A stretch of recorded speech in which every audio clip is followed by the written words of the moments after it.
tell you a little about the attack that took place on the 10th of November. But what before that, and how were the last few days of the doctor in question who drove around the I-20 car, wrecked so many places?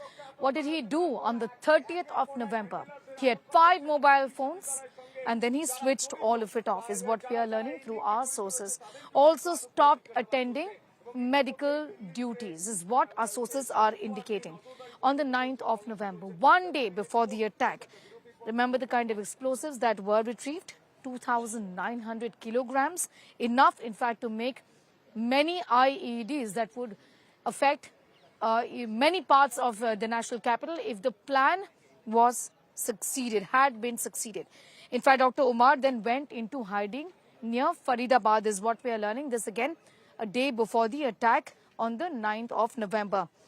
Then he takes the car out on the 10th of November. The possible reason is maybe because he would have panicked, is what we are learning, then took the car out of the Al Falah hospital. He drove around Delhi, wrecked Connaught Place, is what we are learning, also the Mayur Vihar area. Then in Sunheri Masjid area, not too far away from here, very close by, he parked the car at the parking lot. It's a huge parking lot. It's just next to the Red Fort and right next to the Sunheri Masjid as well. And then on the 10th of November, he blew the car right up, right there behind us. 200 meters from here is where he blew the car up. And this is the information that we have with us as far as his activities from the 30th of November onwards, 10 days before the blast is concerned. Well, as the probe into the Delhi blast is intensifying, there are more details emerging, with CCTV pictures really offering many clues about his movement, showing his final ride also before the moment when he in fact exploded, and when he exploded, when the explosion really happened. But what really is more striking at this point in time is Dr. Omar's checkered past. Clearly somebody that he had a controversial history in the medical field, practicing doctors, and had a checkered past there as well. Now, he also served at the Anantnag Hospital during his tenure there. Patients, colleagues and staff reported negligence, including medical negligence. Also was absent from work very often, and there were incidents of misconduct. He was often accused of ignoring his hospital duties and doing other things apart from his work and ignoring the needs of the patients, even going on to the extent of misbehaving with them. The situation, in fact, reached a tragic point when a patient had died under his supervision. The hospital then had to terminate him. He also then joined the Al Falah University, where his last movements were, and of course is now the main accused in this case, the driver of the white Hyundai i20 car that exploded, like I said, right here, killed 10 people, injuring so many more.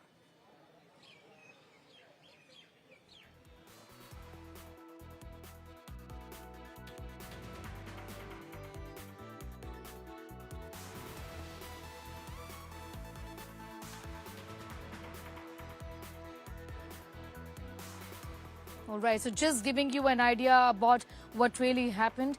A few hours before, in fact, the attack or the explosion that took place right here in fact, just very, very close to Red Fort is that, and this car passed through this particular road. It had parked for 3 hours at least at the parking lot of the Sunheri Masjid, just very, very close to the Red Fort. It's a big parking lot where this car was parked for at least 3 hours. But there was movement even before that. There was movement in Mayur Vihar area. There was a recce that was done in the Connaught Place area of Delhi as well, which I said is a busy, busy marketplace. But of course, he took the car out from the Al Falah University in Faridabad on the 10th of November.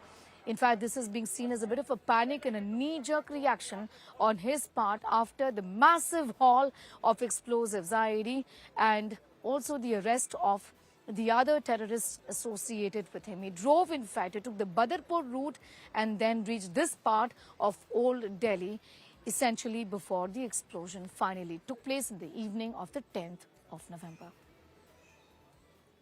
So, if you are listening to to what the family members of Umar said when the media reached their home, his bhabhi was saying that he would, when he come to home, he was very fond of children and he would close himself inside a room, and he was very studious and he would study with his room closed. But now it seems that that was not the case. He might have closed himself inside a room, but maybe up to something else, because we tracked his journey back to 2023 when he had passed out from Srinagar Medical College, from where he did his MBBS and then MD, and then he went to Anantnag Medical College, Anantnag Government Medical College, where he was doing his senior residency. But soon after he joined, there were multiple complaints against him. The people complained that he was rude, he was not paying attention to the patients, and there were multiple complaints against him, including paramedical staff. But then one day a patient died, and it came when there was the patient's complaint to the medical superintendent of the hospital, and then an inquiry was set up. So there was 4 doctors who were in the committee, and they eventually found that he was not present, he was absent. And when he was confronted with this, he first denied that. He said that he was present. Muzammil आया था। जब आया होएगा, जब वो आने phone करो 3 दिन पहले। अच्छा। अट भाई जो सामान मैंने आपके कमरे में रखा उसे इनको दे दो। कश्मीर से आई थी। अच्छा। परसों ले गई सब इस टाइम सब 3 दिन पहले। अच्छा। ले गई चाबी आपके पास थी कमरे की? ताला तोड़ा उन्होंने। अच्छा, ताला तोड़ा। चाबी मुजम्मिल के पास थी। ताला तोड़ा उन्होंने। पुलिस आई थी वहाँ से कश्मीर से वापस। उन्होंने तोला कुत्ता लाया, सब गर्म करके इस टाइम से पहले सारा सामान दे